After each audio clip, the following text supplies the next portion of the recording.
So I made a video the other day. I made a little short, and in that short, I was talking about why do we separate the Mosaic law from the 10 Commandments?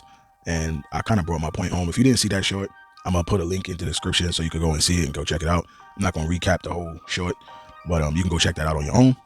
But I was looking at some of my comments, and somebody left a comment in the comment section, and I just wanted to go over it because maybe this is a teachable moment for somebody that may not know. All right.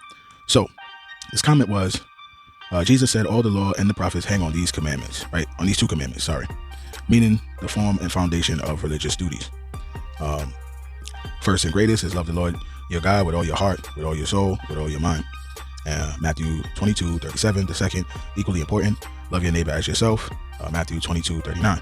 So my response was, how do we love the Lord with all our heart, soul, and mind, right? So this person's response was, read your Bible, seek and you will find.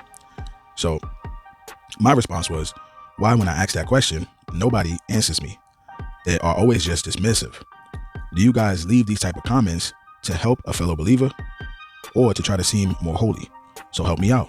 How do we love the Lord with all our heart, mind, and soul?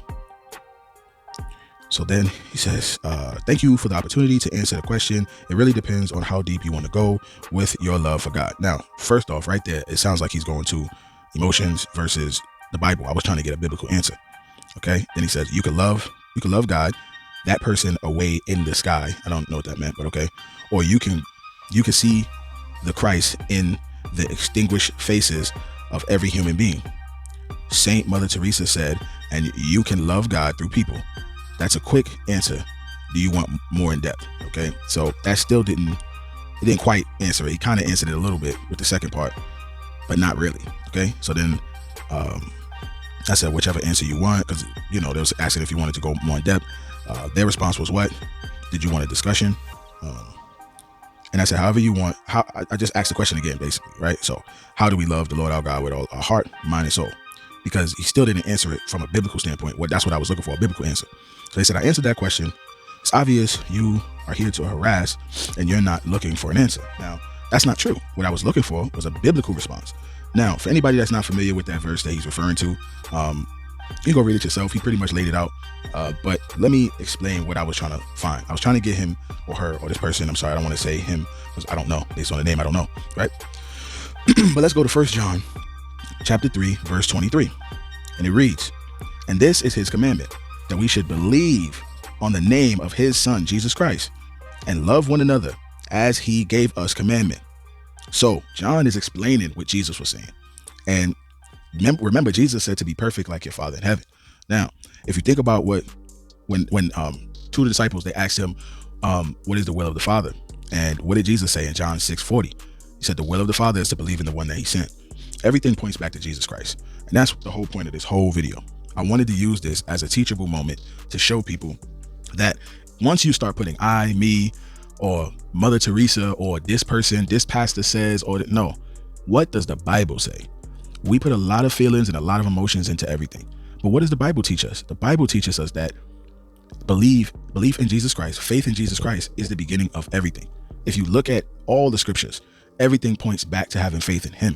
So if you're pointing to your own works, if you're pointing to anything outside of your faith first, that's the new slogan, y'all. Faith first. All right. Faith first. That's what 1 John 3:23 is talking about. Is Jesus Christ is first. Your faith in him is first, and then loving others is second. We got to remember that. So I hope that this helps somebody. I hope that somebody, if they're trying to figure out how to love the Lord thy God with all thy mind and all thy heart and all thy soul, they know the only way that can be done is putting their faith in Jesus Christ, the one that he sent. Why? Because Jesus is perfect. He is perfection. He lived a perfect life and died a sinner's death for sin, because he didn't earn sin. He didn't earn that death. The wages of sin is death, right? The wages of sin is death. He didn't even earn that death because he did no sin. We deserve that death. We deserve hellfire. We deserve condemnation. But there's no condemnation for believers, because the moment we put our faith and believe that he died, that he rose on the third day, we are saved. You understand?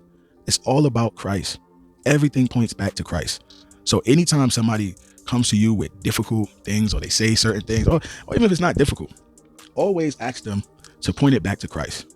And the way you do that is what I did. I asked these questions because I wanted to see if he was going to give me a biblical answer. And when I saw that he didn't give the biblical answer, I left it alone, because he thinks I'm harassing, but I'm not. I'm asking because I'm trying to get an actual biblical response. But that's all I got, y'all. So just remember, everything points back to Christ. I'm out. Peace.